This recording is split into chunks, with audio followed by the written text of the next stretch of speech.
क्या बात है? हम तुम्हें गिरफ्तार करने आए हैं। और ये रहा तुम्हारी गिरफ्तारी का वारंट। लेकिन मेरा जुर्म क्या है? जुर्म क्या है? ये तुम्हें पुलिस स्टेशन में पता चलेगा। चलो। ठहरिए, ये हाथ दूर कीजिए और मुंह से बात कीजिए। तुम हमें धमकी दे रहे हो? धमकी नहीं, समझा रहा हूं। मेरा जुर्म बता दो, मैं आपके साथ चलने के लिए तैयार हूं। हमारे पास वारंट है और जुर्म का कारण पुलिस स्टेशन में है, इसलिए तुम्हें हर हालत में हमारे साथ चलना होगा। और अगर मैं ना चलूं तो फिर जबरदस्ती करनी पड़ेगी। और अगर हम जबरदस्ती पर उतर आए तो शायद गोलियां भी चल सकती हैं। गोलियों की आंखें नहीं होती है ना, अंधी होती हैं बेचारी। मुजरिम के साथ साथ बेगुनाहों का भी सीना चीर कर निकल जाती है। हो सकता है तुम्हारी इस हरकत से बस्ती के बेगुनाह लोगों की जानें चली जाए और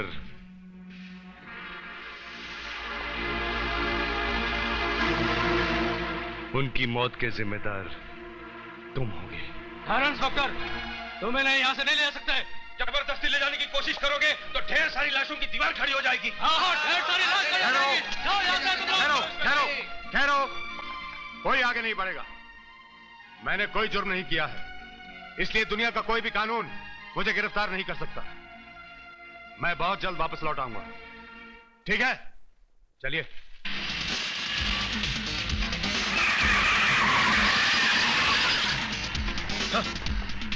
अरे अर्जुन, बड़ी प्यास लगी है यार। हाँ यार, मुझे भी बहुत तलब लगी है। कौन हो तुम लोग? ये है कमिश्नर हेमराज और ये है असिस्टेंट कमिश्नर यमदूत। तुमने हमारे डैडी यानी चंपकलाल का अपमान किया है। हमारे ब्रदर रॉबिन को तुमने बहुत मारा था ना, इसलिए डैडी तुमसे बदला लेना चाहते हैं। और रॉबिन हिसाब चुकाना चाहता है। और हम दोनों तुम्हें ऊपर पहुंचाना चाहते हैं।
किशन। इधर ही आया होगा किशन, ढूंढते साले को।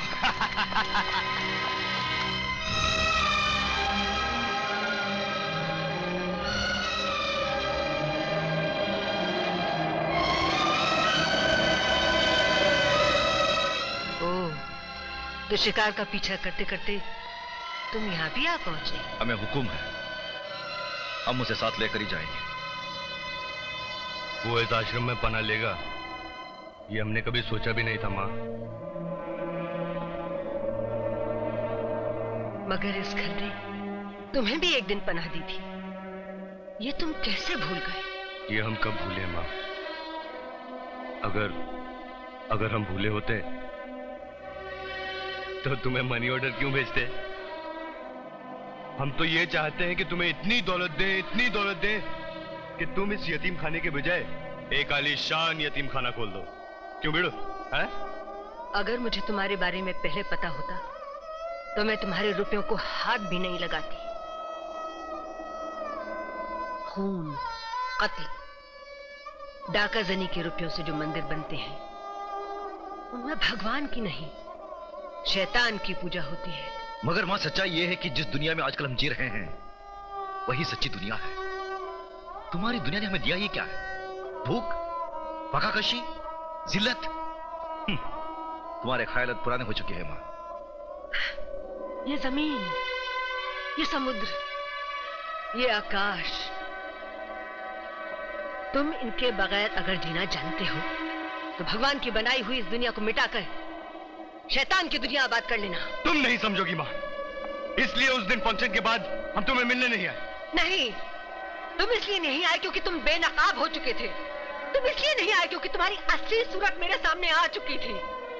मगर याद रखना, अपराध की जिस मशाल को तुम लिए घूम रहे हो, एक दिन उसी की आग में तुम गलकर राख हो जाओगे। वो दिन कितना बदनसीब था जिस दिन मैंने तुम दोनों हैवानों को जिंदा रखने की गलती की।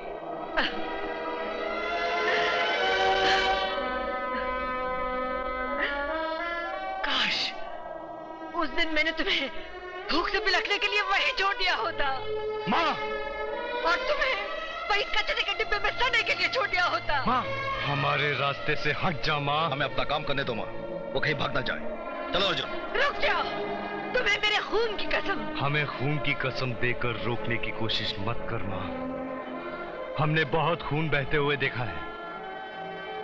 पेट के लिए बेटे को बाप का खून करते हुए देखा है, बाप के हाथों माँ का खून होते हुए देखा है, दौलत के हाथों गरीबों का खून होते हुए देखा है, और झूठ के हाथों सच का खून होते हुए देखा है। हमने इतना खून देखा है माँ, कि अब खून की कीमत पानी से भी सस्ती लगने लगी है। और फिर किस खून की कसम देकर तुम हमें रोक रही हो? आज के बाजार में खून की कोई कीमत नहीं रही मां। जहां लोग खून बेचते हैं और रोटी खरीदते हैं, जो चीज बिक जाती है उसकी कसम नहीं दी जाती। हट जा मां। तुम खून चाहते हो, तुम इसका खून चाहते हो। अच्छी बात है, ये मेरे खून की रेखा है। पहले इसे पार करो, फिर इसका खून करो। चाहो तो इसे रोंद के निकल जाओ। आओ, बढ़ो आगे, बढ़ो आगे। रुक जाओ, उस पाप की दुनिया में मत जाओ।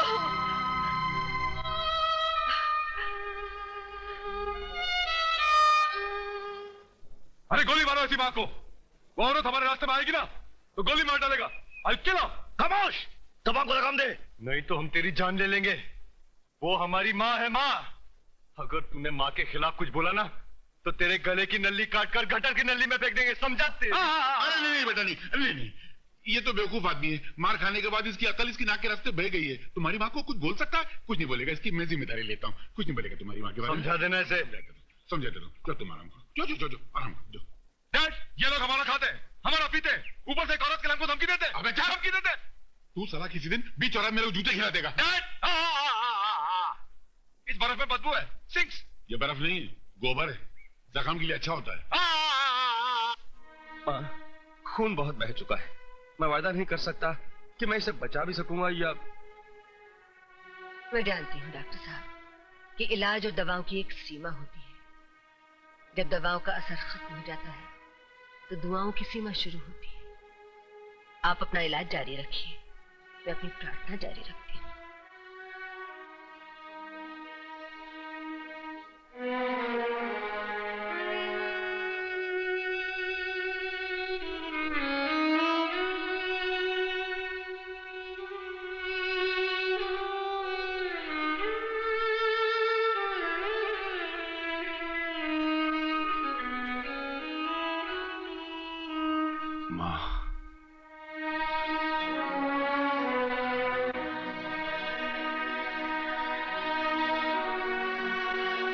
शुक्र है प्रभु। सच कहता हूं तारा बहन, मैंने उसे बहुत जगह ढूंढने की कोशिश की, लेकिन उसका कहीं पता नहीं चला बहन। अपन को कुछ भी नहीं मालूम। कुछ भी करो, किधर से भी ढूंढ के लेके आओ। उसके बगैर कुछ भी अच्छा नहीं लगता भैया। मत रो बहन। तुम पुलिस वाला है ना, मत रो। उसको ढूंढ नहीं सकता। ऐसे इज्जतदार लोगों के खिलाफ वारंट, क्या सबूत है तुम्हारे पास? इनकी बेटी का लिखित बयान। इनकी बेटी? कहां इनकी बेटी? अपने छोटे से प्यारे से घर में मौजूद है और ये उसके हाथ का लिखा हुआ बयान है। बेहतरी इसमें होगी आप इस अरेस्ट वारंट पर दस्तखत कर दीजिए। सिग्नेचर। मैं इस मामूली से कागज के टुकड़े पर बिना वजह साइन नहीं कर सकता,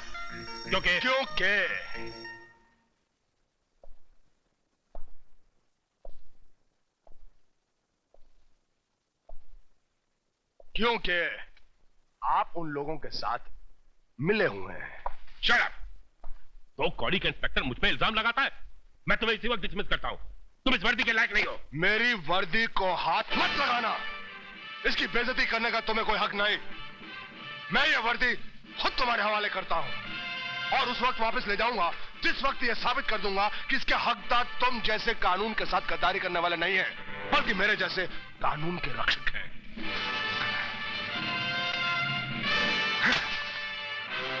इंस्पेक्टर पी के ले ले, झाड़ू हाथ में ले ले, नीचे से नहीं सफाई ऊपर से शुरू कर दे।